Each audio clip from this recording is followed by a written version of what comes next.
Tuwing naglalabas ang Navy ng bagong aircraft carrier, laging isa ang nagiging takbo ng usapan.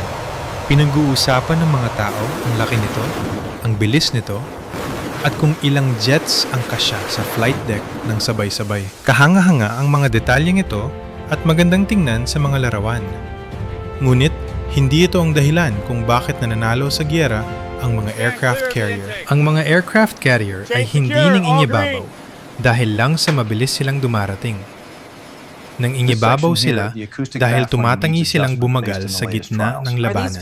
Ang pinakabagong carrier ng US Navy, ang USS Gerald R. Ford, ay may dalang sandata na bihira mong makita sa mga headlines o recruiting videos. Hindi ito nakaparada sa flight deck.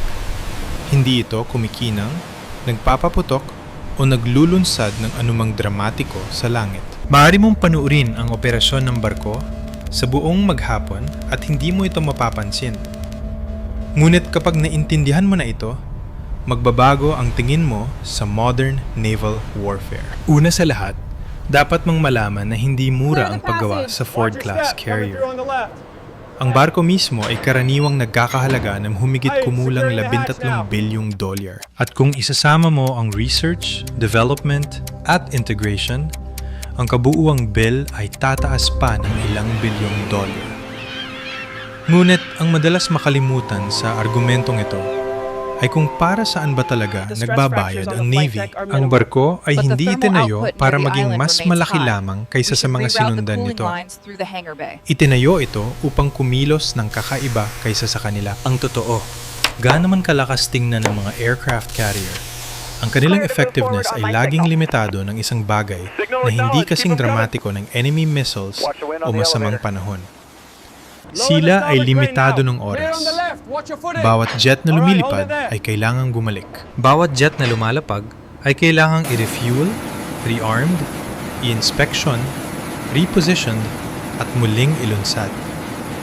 Ang mga crew ay kailangang maglipat ng ordnance. Ang mga elevators ay kailangang umikot. Ang deck space ay kailangang linisin at gamitin muli sa loob ng maraming oras at araw. Ang mga hakbang na ito ang nagtatakda kung gaano kalakas na air power ang kayang ibigay ng isang carrier. Ang ritmong ito ay kilala bilang sortie generation at ito ang nagtatakda ng limitasyon sa pressure na kayang ibigay ng isang carrier. Ang isang carrier na may 12-12 ng aircraft, ngunit mabagal maglunsad, ay madaling mahulaan o predictable. Ngunit ang isang carrier na walang tigil sa paglulunsad ng aircraft oras-oras ay nagiging oppressive o mapang-api sa kalaban. Hindi tinanong ng Navy kung gaano kabilis kayang tumakbo ng barko. Naresolba na ng nuclear power ang problemang iyon. Hindi rin nila tinanong kung ilang aircraft ang pisikal na kasyas sa deck. Nasagot na ang tanong na iyon ilang dekada na ang nakalilipas. Ang itinanong nila ay mas malamig at mas hindi komportable. Gaano kabilis kayang i-reload ng barkong ito ang sarili nito? Gaano kabilis nito kayang bawiin ng mga aircraft? Ihanda silang muli at ibalik sa laban ng walang hinto. At gaano ito katagal kayang gawin bago magsimulang mapagod ang mga tao at masira ang mga makina? Ang mga tanong na ito ang naging driving force sa likod ng halos bawat major design choice sa Ford class. Ipinapaliwanag nito kung bakit mukhang pamilyar ang barko mula sa malayo, ngunit kumikilos ng napakaiba sa malapitan. Sa modern warfare, ang tempo ang nagdidikta kung sino ang nag-a-adapt at sino ang nagre-react lang. Ang Ford class ay idinisenyo upang maglapat ng pressure ng walang interruption. Kaya nitong tumakbo ng lampas sa 30 knots na hindi biro para sa isang barkong ganoon kalaki. Dahil sa nuclear propulsion, kaya nitong mag-operate ng walang routine fuel stops. Ngunit ang bilis lamang ay hindi nagpapaliwanag kung bakit iba ang carrier na ito. Sa isang tunay na conflict, ang mga carrier ay hindi humahabol sa mga kalaban sa karagatan na parang mga racing yachts. Pumupuwesta sila, nagtatatag ng mga operating areas at nagsisimulang mag-cycle ng aircraft. Doon nagsimulang ipakita ng mga mas lumang carrier ang kanilang limitasyon. Ang mga nakaraang classes ay hindi idinisenyo para sa sustained high-tempo operations na hinihingi ng mga modernong labanan. Ang Ford class ay binuo upang baguhin ang equation na iyon. Mula sa pinakaunang stages ng disenyo, itinuring ng Navy ang sortie generation bilang isang central requirement, hindi lang bilang pahabol. Nangangahulugan ito ng muling pag-iisip kung paano gumagalaw ang aircraft, weapons, tao, at kung paano ipinapamahagi ang kuryente sa buong barko. Ang Ford class ay nakakagawa ng mas maraming electrical power kaysa sa mga nauna rito upang suportahan ang mga system na nagbabawas ng friction sa lahat ng dako. Ang mas maraming power ay nangangahulugan ng mas maraming automation. Ang mas maraming automation ay nangangahulugan ng mas kaunting delays. At ang mas kaunting delays ay nangangahulugan ng mas maraming aircraft sa himpapawid sa paglipas ng panahon. Dito, nagsisimulang magkaroon ng saysay ang presyo ng barko. Ang Ford class ay madalas ihambing sa mga carrier ng ibang bansa at ang agwat ay napakalaki. Karamihan sa mga carrier sa mundo ay mas maliit, conventionally powered, at binuo para sa mas mababang operational tempos. Ang ilang mga Navy ay kayang maglunsad ng iilang aircraft lang sa isang pagkakataon. Ang iba naman ay umaasa sa mga ski jump ramps na naglilimita sa bigat at payload ng aircraft. Kahit ang pinaka-capable na non-US carriers ay hindi kayang panatilihin ang uri ng flight operations na idinisenyo para sa Ford class. Hindi sila kailanman inilaan para doon. Magkaiba ang kanilang strategic goals, mas maliit ang kanilang budget, at tinatanggap ng kanilang doctrine ang mga limitasyon na hindi tinatanggap ng US Navy. Mahalaga ang paghahambing na iyon dahil ang Ford class ay hindi lang isang barko. Isa itong pahayag tungkol sa kung paano inaasahan ng United States na magaganap ang mga giyera sa hinaharap. Sa isang conflict sa buong Pacific, ang distansya ay isang sandata. Malalayo ang mga base, makitid ang replenishment windows, at mahaba ang transit times ng mga aircraft. Bawat delay ay nagpapatong-patong. Ang isang carrier na kayang mag-regenerate ng aircraft ng mas mabilis kaysa sa kayang itugon ng kalaban ay nakakakuha ng bentahe na mahirap kontrahin nang hindi nag-escalate ng husto. Ang bentaheng iyon ay hindi nagpaparamdam sa pamamagitan ng mga pagsabog. Nagpapakita ito kapag ang mga aircraft ay patuloy na dumarating kahit inaasahan na ng kalaban na bakante na ang deck. Kapag ang mga depensa ay nananatili sa ilalim ng constant pressure sa halip na maiikling predictable bursts lang. Kapag ang mga piloto ay lumalapag, nagre-refuel, nagre-reload, at lumilipad muli, habang ang kalaban ay sinusubukan pa ring ayusin ang pinsala mula sa huling wave. Ito ang dahilan kung bakit ang pinakamahalagang kakayahan ng Ford ay madaling makaligtaan. Nagiging halata lang ito pagkatapos ng maraming oras ng sustained operations. Alam ito ng Navy, kaya maingat sila sa kung paano nila ito pinag-uusapan sa publiko. Ang pangako ng mga tiyak na sortie numbers ay nag-aanyaya ng masusing pagsusuri at kritisismo kapag hindi perpektong tumugma ang realidad sa mga projection. Ang Ford program ay dumanas na ng mga technical hurdles mula sa mga bagong launch systems hanggang sa weapons elevators na mas matagal bago naging mature. Mahalaga ang mga isyong iyon at mas lalong magiging mahalaga sa panahon ng giyera. Walang barko ang perpekto. Kaya naman, natural na walang system ang gumagana ng eksakto sa kung paano ito i-advertise sa ilalim ng combat conditions. Ngunit kahit ang mga kritiko ay sasang-ayon sa isang bagay. Ang Ford class ay kumakatawan sa isang sadyang pagtatangka na baguhin kung paano lumalaban ang mga carrier, hindi lang kung paano sila hitsura. Ang barko ay binuo upang gawing routine ang sustained air power sa halip na maging exception lang.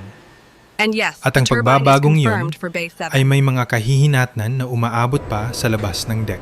Naapektuhan nito kung ilang carrier ang kailangang panatilihin ng Navy sa iba't ibang rehiyon. Naapektuhan nito kung gaano katagal mananatili ang isang carrier sa kanyang station ng hindi pinapalitan. Naapektuhan din nito kung paano kinakalkula ng mga adversaries ang risk at escalation. Maging ang tingin ng mga allies sa balance of power sa dagat ay nababago. Ang lahat ng iyon ay nagmumula sa isang kakayahan na hindi naman nagpapaputok ng bala. Ang USS Gerald R. Ford ay may dalang 70 aircraft. Ngunit ang tunay nitong lakas ay hindi kung gaano karaming jets ang kaya nitong dalhin, kundi kung gaano ito kabilis na gawing sunod-sunod na pressure ang mga jets na yon ng paulit-ulit. At bahagi lang yan ng kabuuang larawan.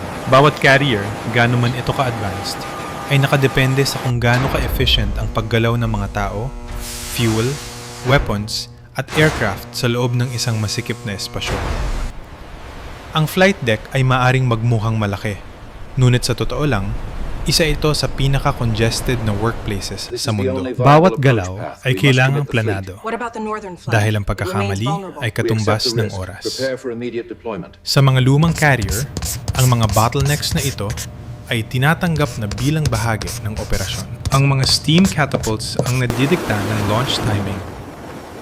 Ang mga weapons elevators ay gumagalaw sa fixed speeds. Ang mga deck crews ay nagtatrabaho sa paligid ng island placement na sumasalamin sa mga disenyong ilang dekada na ang tanda. Kapag ang lahat ay tumatakbo ng perpekto, gumagana ang system. Ngunit kapag hindi, bumabagal ang takbo. At kapag bumagal na ang takbo, mahirap na itong bawiin. Ang Ford class ay idinisenyo ng mga taong hindi na handang tanggapin yon. Sa halip na itanong kung paano kukuha ng mas maraming effort mula sa mga crew, itinanong ng Navy kung paano aalisin ang friction mula sa system mismo. Ang resulta ay isang carrier na hindi na parang tradisyonal na warship, kundi parang isang industrial process na na-optimize para sa throughput. Ang optimization na ito ay nagsisimula sa pinakahalatang pagbabago, kahit na marami ang hindi nakakaintindi dito. Pinalitan ng Ford class ang mga steam catapults ng Electromagnetic Aircraft Launch System o EMALS. Sa papel, ang EMALS ay parang isang technological flex lang at iyon ang madalas na usapan. Electromagnetic launch, linear motors, at precise control curves. Ang pag-recover ng jets ang bahagi kung saan maraming carrier ang tahimik na nawawalan ng oras. Nagpapatong-patong ang mga landing cycles at ang mga aircraft ay naghihintay sa himpapawid. Nagkakandara pa ang mga deck crews para makagawa ng espasyo. Ang maliliit na delays ay nagiging malalaking problema. Hinarap ng Ford class ang problemang ito sa pamamagitan ng muling pag-iisip sa deck flow. Ang island ng barko o ang tower na kinaroroonan ng command spaces at radar systems ay inilipat palayo sa likuran o aft. Ang pagbabagong ito ay parang maliit lang, ngunit nagbukas ito ng mahalagang deck space. Binabago nito kung paano gumagalaw ang aircraft sa pagitan ng landing areas, parking spots, at catapults. Sa ilalim ng deck, ang mga pagbabago ay mas lalong naging makabuluhan. Ang paggalaw ng weapons ay laging isa sa pinakamabagal na bahagi ng carrier operations. Ang mga bomba at missiles ay mabigat, sensitibo, at mapanganib ilipat. Ang Ford class ay nagpakilala ng advanced weapons elevators na idinisenyo upang ilipat ang ordnance ng mas mabilis at mas efficient. Ang mga elevator na ito ay inilaan upang maging isa sa pinakamalaking ambag ng barko sa pinabuting operational tempo. Bawat bahagi ng system ay kailangang sabay-sabay na gumalaw. Itong dahilan kung bakit ang Ford class ay idinisenyo bilang isang single machine sa halip na koleksyon lang ng mga upgrades. Dito gumaganap ng tahimik ngunit critical na papel ang automation. Ang Ford class ay may mas kaunting sailors kumpara sa mga nakaraang carrier. Kahit na mas malaki at mas komplikado ito, ang pagbabawas ng tao ay hindi nakuha sa pagpapatrabaho ng mas mabigat sa mga crew. Nakuha ito sa pamamagitan ng pagdidisenyo ng mga system na nangangailangan ng mas kaunting kamay upang patakbuhin at i-maintain. Lahat ng pagbabagong ito ay tumuturo sa iisang direksyon. Mas mabilis na launches, mas mabilis na recoveries, mas mabilis na weapons handling, at mas kaunting friction sa bawat hakbang. Walang isang sandali kung saan ipinapakita ng barko ang lakas nito. Sa halip, Ang bentahe ay tahimik na naiipon bawat oras. Dito rin nagsisimulang magmukhang iba ang presyo nito. Ang $13 bilyong ay parang nakakangit-ngit kapag iniisip mo ang isang barkong nakatigil lang sa dagat at walang ginagawa. Ngunit hindi na ito masyadong nakakangit-ngit kapag isinaalang-alang mo ang inaasahan ng Navy na gagawin ng barkong yon sa loob ng ilang dekada ng serbisyo. Karamihan sa mga Navy sa mundo ay hindi nag-ooperate ng carrier ng ganito. Maramihang gumagamit sa kanila bilang simbolo ng national power or regional influence. Ang kanilang mga carrier ay naglulunsad ng mas kaunting aircraft, mas madalang, at sa mas maikling panahon. Hindi yon isang depekto, kundi sumasalamin sa magkaibang strategic goals. Inaasahan ng US Navy na ang mga carrier nito ay magsisilbing mobile air bases na kayang magsagawa ng sustained combat operations malayo sa kanilang tahanan. Ang ekspektasyong yon ang nagdidikta sa lahat ng bahagi ng kanilang disenyo. Itinutulak ng Ford Class ang ekspektasyong yon ng mas malayo kaysa sa anumang carrier bago ito. Ngunit ang lahat ng engineering effort na ito ay nagsisilbi sa iisang layunin. Upang protektahan ang isang bagay na marupok, ang pace of operations. Dahil kapag bumagal na ang isang carrier, nagiging madali na itong hulaan. Kapag madali na itong hulaan, nagiging manageable na ito para sa kalaban. At kapag nagiging manageable na ito, ang deterrent value nito ay nababawasan. Ang Ford Class ay umiiral upang i-delay ang sandaling iyon hanggat maaari. Hindi nito ginagarantiya ang dominance dahil walang barko ang makakagawa niyon. Hindi nito inaalis ang risk dahil wala namang nakakagawa niyon. Ang ginagawa nito ay bumili ng oras. At sa modern naval warfare, ang oras ang nag-iisang resource na sinusubukang nakawin ng bawat isa mula sa kanilang kalaban. Upang maunawaan kung bakit binabago ng carrier na ito ang lahat, kailangan mong itigil ang pagtingin dito bilang isang barko lang at tingnan ito bilang isang signal. Ang mga aircraft carrier ay hindi umiiral ng mag-isa. Bawat carrier ay naglalayag sa loob ng isang web of assumptions na ginawa ng mga allies, adversaries, economists, at planners. Sila ang mga taong gumugugol ng kanilang career sa pagtatanong ng mga hindi komportabling tanong tungkol sa kapangyarihan. Gaano ito katagal pwedeng manatili? Gaano kalakas na pressure ang kaya nitong ibigay? Gaano ito kabilis makarecover kapag may nangyaring mali? Ang Ford Class ay inilaan upang magpanatili ng pressure. Libu-libong milya ang layo mula sa tahanan laban sa isang kalaban na aktibong sumusubok na gawing mahal, delikado, at nakakapagod ang mga operasyon. Ito ang dahilan kung bakit ang mga paghahambing sa pagitan ng mga carrier ay maaring maging misleading. Ang pagtingin lang sa mga hilaw na numero, tulad ng displacement o aircraft capacity, ay hindi nakukuha ang punto. Ang isang carrier na kayang maglunsad ng 40 aircraft sa maikling panahon at pagkatapos ay babagal, ay iba kaysa sa isa na kayang maglunsad ng aircraft sa buong maghapon. Ang pagkakaiba ay hindi makikita sa unang oras ng labanan, kundi sa ikatlong araw, ikalimang araw, at sa ikalawang linggo. Ang Pacific Theater ay binubuo ng distansya. Ang mga base ay pinaghihiwalay ng daan-daan o libu-libong milya. Ang replenishment ay nangangailangan ng oras, at ang mga aircraft ay gumugugol ng mahabang panahon sa transit. Bawat sortie ay nagiging mas mahal sa fuel, maintenance, at crew fatigue. Sa ganyang kapaligiran, ang paghinto ay mapanganib. Kung ang isang carrier ay kailangang bumagal upang mag-reset, ang kalaban ay nakakakuha ng espasyo. Ang espasyong iyon ay maaring gamitin upang magpakalat ng assets, mag-ayos ng pinsala, o mag-reposition ng defenses. Ang isang carrier na nagpapanatili ng tempo ay nagkakait ng espasyong iyon sa kalaban. Sa planning scenarios para sa isang high-end conflict, madalas pag-usapan ng mga analysts ang tungkol sa mga windows. Ang isang carrier na kayang mag-regenerate ng aircraft ng mas mabilis ay epektibong nagpapaikli sa mga windows na yon para sa kabilang panig. Binabago niyan kung paano kinakalkula ang risk para sa isang kalaban.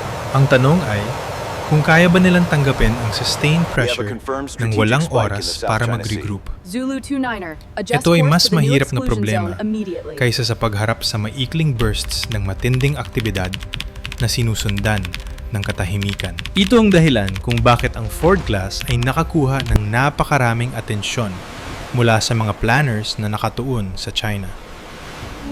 Ang naval strategy ng China ay nagbibigay diin sa layered defenses, long-range missiles, at ang kakayahang gawing komplikado ang carrier operations malayo sa pampang. Ang layunin ay hindi naman laging palubugin ang mga carrier ng direkta, kundi ang gawin ang operasyon ng mga ito na sapat na mahal upang ang kanilang presensya ay maging mahirap panatilihin sa aspetong political at military. Sa kontekstong yun, ang tempo ay kasing halaga ng survivability. Ang isang carrier na walang tigil sa paglulunsad ng aircraft ay pumupuwersa sa mga depensa na manatiling active. Ang mga active defenses ay naglalantad sa kanilang sarili, kumakain ng resources, at nagpapapagod sa mga crew. Sa paglipas ng panahon, ang pasanin ay lumilipat. Ang sustained pressure ay nagpapahina kahit sa mga pinaka-sophisticated na system. Hindi dahil sa masama ang disenyo nito, kundi dahil pinapatakbo ito ng mga tao na may limitasyon. Ang kakayahan ng Ford class na gumawa ng sustained air power ay nagbabago sa kung gaano ito katagal mananatiling isang credible threat. Binabago rin ito kung ilang carrier ang kailangan ng Navy para makuha ang isang partikular na epekto. Ang puntong ito ay madalas makaligtaan sa mga debate tungkol sa gastos. Ang Ford class ay mahal sa parang imposible itong balewalain. Ngunit hindi kailanman ikinatwiran ng Navy na ang presyo ay dapat husgahan ng mag-isa. Ang tunay na claim ay ang isang high-tempo carrier ay kayang pumuno sa workload ng maraming mas lumang barko sa paglipas ng panahon. Ang argumentong iyon ay lubos na nakadepende sa automation, nabawasang demand sa crew, at long-term operating efficiency. Wala sa mga benepisyong iyon ang dumarating ng mabilis. Lilitaw lamang ang mga ito kung ang barko ay gagana ng maayos sa loob ng ilang dekada. Ang mahabang panahon na iyon ang dahilan kung bakit ang mga maagang technical problems ay nakakuha ng labis na atensyon.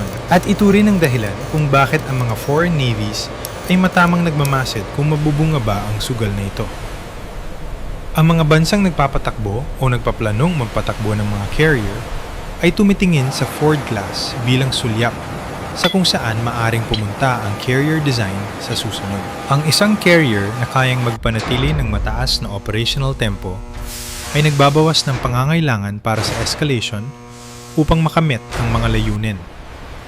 Naglalapat ito ng pressure ng tahimik at nagpapakita ng resolve ng walang mga dramatikong kilos. Pinupuwersa nito ang mga adversaries na tumugon ng tuloy-tuloy sa halip na paminsan-minsan lang. Ito ang dahilan kung bakit ang Ford class ay nakakatakot sa parang hindi kayang gawin ng simpleng firepower lang. Hindi ito umaasa sa isang decisive moment, kundi sa accumulation. Ngunit ang bentahing ito ay hindi libre. Ang sustained operations ay gumagamit ng maraming resources. Mas mabilis malaspag ang mga aircraft at mas nagiging mahigpit ang maintenance cycles. Ang mga crew ay nagtatrabaho malapit sa kanilang limitasyon at ang supply chains ay nasa stress. Alam na alam ng Navy ang mga trade-offs na ito. Hindi rin sila nagpanggap na wala ito. Ang Ford class ay hindi nag-aalis ng friction sa giyera, kundi inililipat nito kung saan nararamdaman ang friction na iyon. Sa halip na pabagalin ng barko, ang pasanin ay lumilipat palabas patungo sa logistics, sa depensa ng kalaban, at sa political decision-making. Ito ang dahilan kung bakit ang Ford class ay dapat intindihin bilang bahagi ng isang system, hindi bilang standalone solution. Naglalakbay ito kasama ang mga escorts na nakatalagang protektahan ito. Umaasa ito sa mga supply ships at nakadepende sa intelligence networks at satellites para gabayan ang mga aircraft nito. Sinumang kalaban na nagpaplanong kumontra sa isang Ford class carrier ay kailangan magplano para sa endurance, hindi lang para sa impact. Dapat silang mag-assume na ang carrier ay hindi magalang nahihinto pagkatapos ng unang wave. Kailangan nilang maghanda para sa sustained operations na susubok sa mga system at tao sa paglipas ng panahon. Ang paghahandang yon ay mahal. Pinupuwersa nito ang mga investments sa redundancy, resilience, at depth. Pinupuwersa nito ang mga mahihirap na desisyon tungkol sa kung saan itutuon ang resources. Pinapaikli nito ang timelines para sa decision making. Ang USS Gerald R. Ford ay binuo upang manatiling gumagalaw. Ang secret weapon nito ay ang sortie generation rate. Para sa Ford class, ang target ng Navy ay 160 sorties bawat araw sa normal operations, na may kakayahang tumaas sa 270 sorties sa loob ng 24 na oras na period sa panahon ng sustained flight operations. Ang mga numerong ito ay hindi lang marketing taglines. Ang mga ito ay design goals na humubog sa barko mula sa kilya nito pataas. Habang mas mabilis mong natatapos ang cycle na yon, mas maraming pressure ang nilalapat mo. Ito ang dahilan kung bakit ang sortie generation ay madalas ilarawan bilang reload speed. Sa isang conflict sa Pacific, ito ay nagiging decisive. Binabago nito kung paano kumikilos ang air defenses ng kalaban. Ang mga depensang idinisenyo para talunin ang maikling bursts ng aktibidad ay mahihirapan sa ilalim ng continuous pressure. Ang mga sensors ay mananatiling active ng mas matagal, at ang mga missiles ay mauubos ng mas mabilis. Napapagod ang mga crew at nagsisimulang pumasok ang mga pagkakamali. Ang isang carrier na mas maraming nagagawa sa mas maikling oras ay nagbabawas ng strain sa natitirang bahagi ng fleet. Mahal ang Ford class. Naging maalog ang development nito. Ang mga unang system ay may mga problema na tama lang na questionin ng mga kritiko. Ngunit hindi nagbayad ang Navy ng $13 bilyong para lang sa mas magandang bersyon ng Nimitz-class carrier. Nagbayad sila upang baguhin kung paano kumikilos ang mga carrier sa ilalim ng stress. Mayroon din itong mga limitasyon. Ang sortie generation ay hindi ginagawang invulnerable ang carrier. Umiiral pa rin ang mga missiles ng kalaban, nakakasagabal pa rin ang panahon, at napapagod pa rin kahit ang pinakamahusay na crew. Para sa ibang mga Navy sa mundo, ang aral dito ay hindi ang kopyahin ang Ford class ng buo. Karamihan ay hindi kaya, at marami ang hindi dapat sumubok. Ang nuclear propulsion, massive electrical capacity, at global logistics networks ay mga uniquely American advantages. Ang pinakamalakas na sandata sa isang modern aircraft carrier ay hindi ang kung ano ang ipinapaputok nito, kundi kung gaano ito kadalas makapagpaputok at kung gaano nito katagal kayang gawin yun kapag inaasahan na ng lahat na hihinto na ito. Iyon ang secret weapon. At ito na ang humuhubog sa kung paano paplanuhin ang susunod na giyera, aminin man ito ng sinuman o hindi. Kaya, hayaan ninyong tanungin ko kayo nito. Kung kayo ang bubuo ng susunod na generation ng mga carrier, gagustusin niyo ba ang pera sa forma o sa endurance? Hahabol ba kayo sa spectacle o magdidisenyo para sa long grind? I-drop ang angoy mga saluubin sa ibaba. Binabasa ko ang lahat. Kung gusto ninyong suportahan ang channel at tulungan kaming magpatuloy sa pagkwento ng mga naval stories na ito, maaari kayong sumali sa fleet sa pamamagitan ng pag-click sa join button sa aming channel page. Nakatutulong ito sa amin na mag-research pa ng mga kwentong tulad nito nang hindi binabawasan ang kalidad. Salamat sa panunood.